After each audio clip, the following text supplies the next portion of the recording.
This recording, I am recording because I'm being forced to by myself, which will make more sense as we go. But before that, I'm not a physicist, so you're just gonna have to forgive me if I get specific details wrong. We are going to talk about Mandela effects, deja vu, special relativity, time, consciousness, fear, love, war, ethics, and death, and probably a few other things. Before we can dive into any of that, though, I need to explain some things about entropy in quantum systems. Here's what you need to know.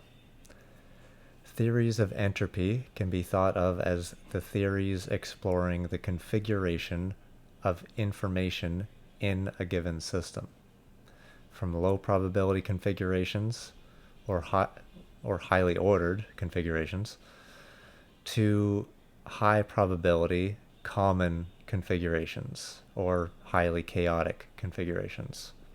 The typical example is the heat distribution of the universe. To get where we're going, though, we need information entropy and quantum theory of entropy. So we can look at Shannon entropy and von Neumann entropy, respectively. The first says we can think of entropy as the amount of hidden information in a system we wish to observe. The second says we can look at the system as quantum.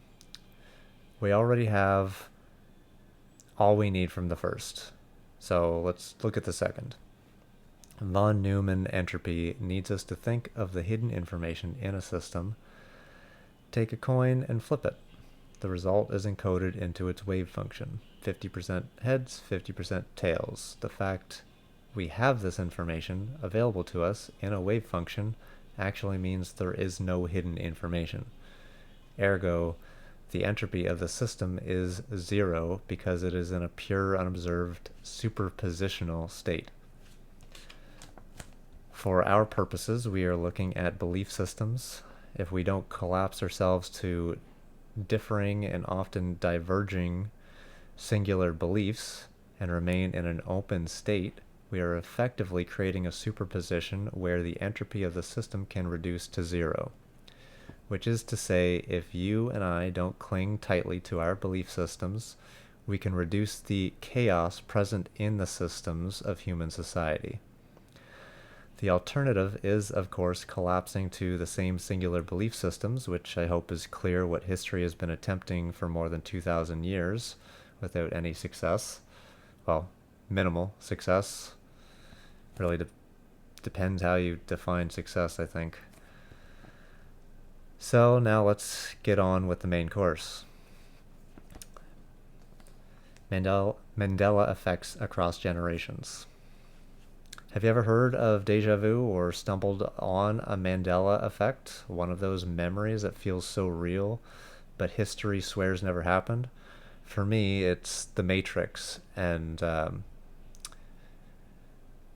the quote that I remember is, "What if I told you everything you believe is a lie?" But that's nowhere in the movie.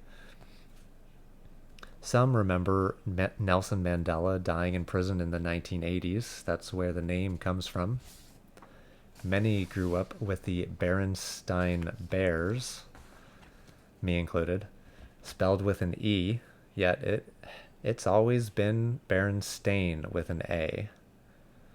In Star Wars, did Darth Vader say, "Luke, I am your father"? Nope. The actual line is, "No, I am your father." And Monopoly. Does the little man have a monocle? A lot of us swear he did. Look again. He never did. Or a more hidden one, Fruit of the Loom underwear with a cornucopia. Well, he never had a cornucopia. For every generation, there's at least one, and when you check, it conflicts with your memory. If you don't know of many, I encourage you to go look some up, specific to your generation. That shock, that little jolt of "wait a second," is the doorway. Because these glitches may not be glitches at all. They may be signs of how our souls actually move through time itself.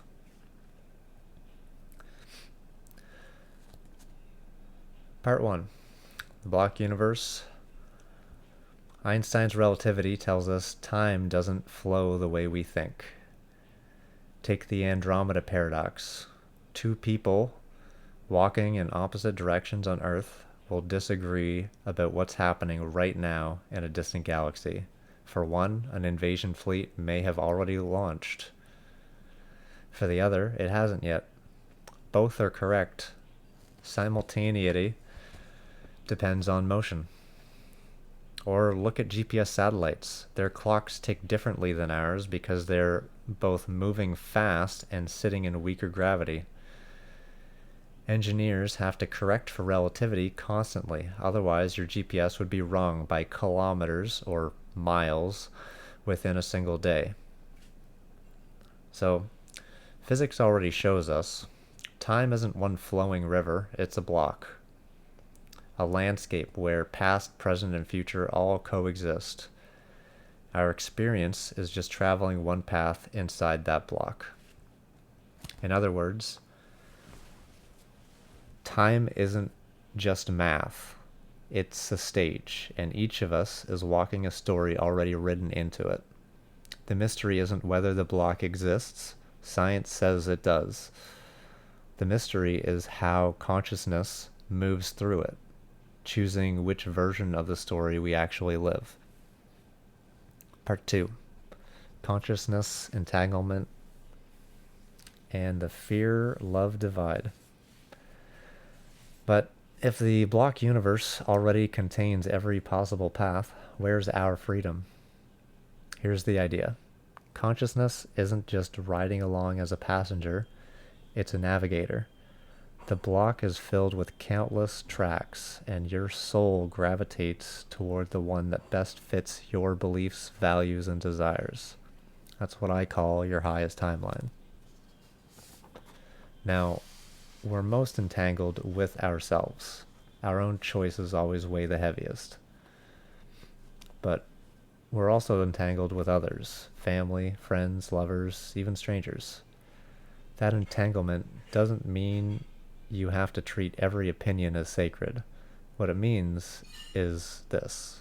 When people cross your path, their very presence, their timing, their word choice, even the unconscious way they express themselves can carry signs. Sometimes communication comes from a place of deep coherence, not just clarity of speech, but alignment of beliefs, values, and desires, coupled with a willingness to let spirit flow through them. When two people meet in that kind of alignment, what they say to one another lands with surprising depth. It comes packed with correction, insight, and guidance. And just to backtrack a little bit, spirit, you don't need to use that word, and I'll get to that later on in this, but I tend to think of it as the Holy Spirit, because that's just what Scripture calls it. Other times, communication doesn't rise to that level, yet even then, the unconscious slips through. Word choice, tone, timing, these still carry meaning beyond what anyone consciously intended. Entanglement makes those moments significant too, even if the other person doesn't realize what they've just revealed. Here's where a deep split appears. You could call it fear and love. Fear isolates. Not just ordinary fear, but the kind that refuses to trust guidance from outside the self. Spirit usually works through signs in the world, synchronicities, sudden encounters, messages in nature, or conversation. Fear doubts those signs. Fear says, what if this is a trick? What if this is madness? Or if you're religious, what if it's an evil spirit? The devil playing a trick on me, trying to win my soul. Fear keeps the self locked in its own coherence, refusing to be led beyond what it already knows. Love bridges. Love trusts the connection. It opens us to follow signs, to let spirit or the higher self or God, whatever you choose to call it, and I'll get more onto the higher self part of this later on. Whichever you choose. It opens us to follow that and allow it to guide us. Love says, I don't have to control everything. I can walk this bridge with others and with something greater than myself. This is why love is not just an emotion, it's a spiritual stance. Love is receptivity to guidance. Love lets us expand beyond mere personal coherence into something larger. Through love, through trust in the signs of spirit, we don't just navigate into a timeline that makes sense to us individually. We open the way toward the actually highest good timeline, the one that serves not only ourselves, but also others we're entangled with, the ones we love. Part 3. Divergence in history. This doesn't just happen in daily life, it happens on the scale of history. Take World War II. My very existence depends on it. My grandfather was a Canadian soldier. My grandmother was an English citizen. They met in the UK during the war, married before it ended, and moved to Canada afterward. Without that chain of events, my parents wouldn't, well, my mom wouldn't exist, and then she couldn't have met my dad, and without them, neither would I exist. But it didn't stop with me. My grandparents had 9 children. Those children had 18 children of their own. Roughly, I'm doing rough guesstimates here. Most of those 18 went on to have kids too, about 32 so far.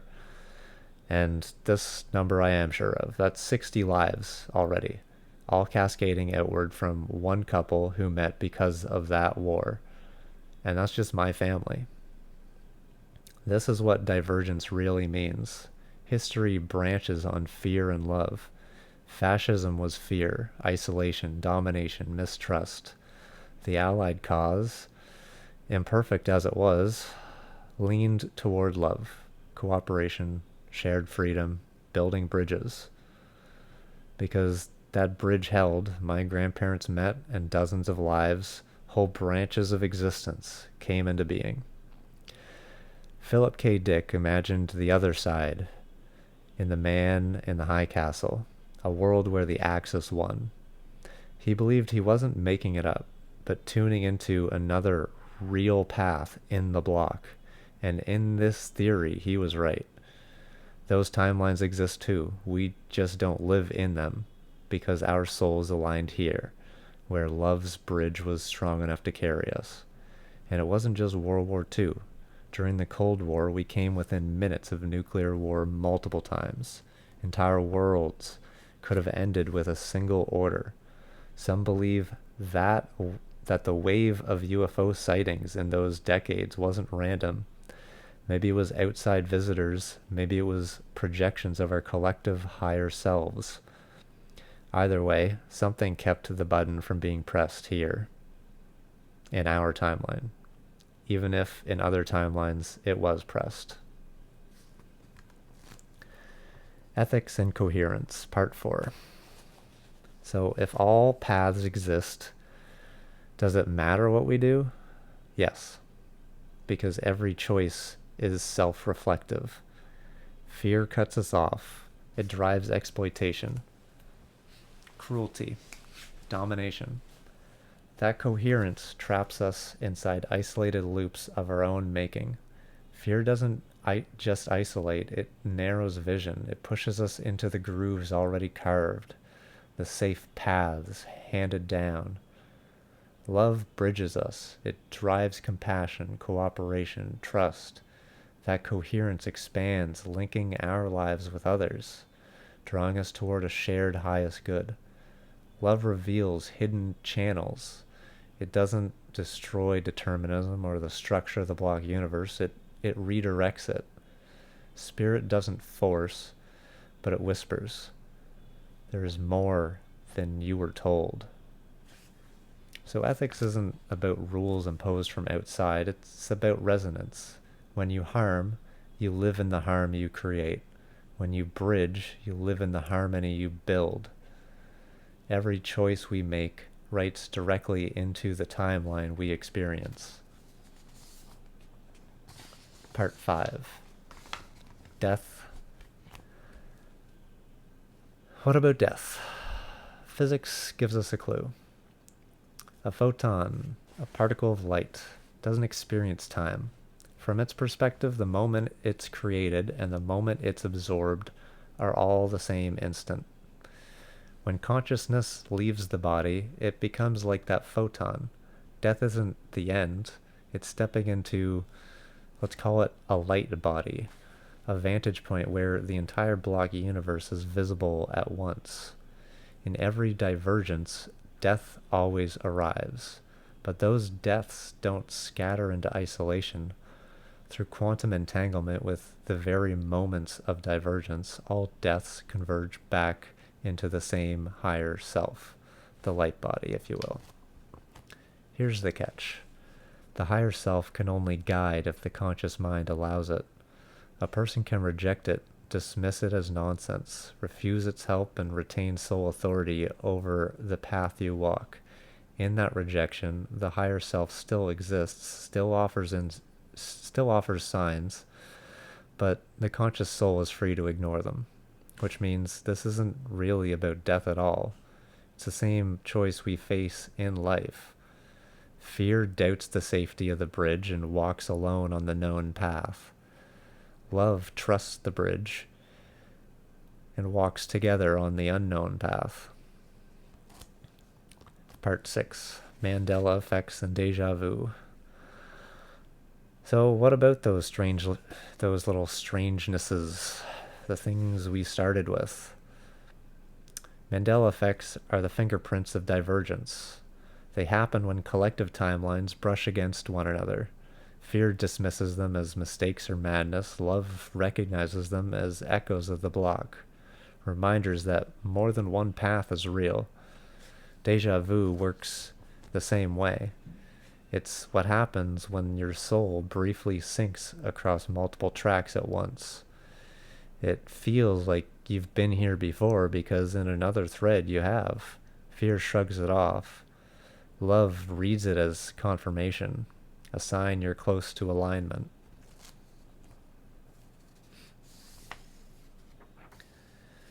So here's the picture. Physics gives us the block universe. Consciousness navigates it. Fear isolates. Love bridges. History itself has turned on those choices, shaping whether timelines collapsed into domination or expanded into cooperation. Death is the photon's perspective, all endings converging into the same light body, waiting for our consent to guide us. And the mysteries, Mandela effects, deja vu, are glimpses of those crossings and synchronizations. The question isn't whether you're on your highest timeline. You are. The question is, will you live it in fear, cutting yourself off, doubting the signs, refusing the bridge, leading with the idea this whole thing is pure pseudoscience, or in love, trusting the signs, building bridges, and walking the path that serves not only you, but those you're entangled with? If this resonates with you, share it. Leave a comment with your own Mandela or deja vu story, because together we might just start mapping the collective's higher timeline. And if all goes well, maybe we'll merge with the Q continuum. Live long and prosper.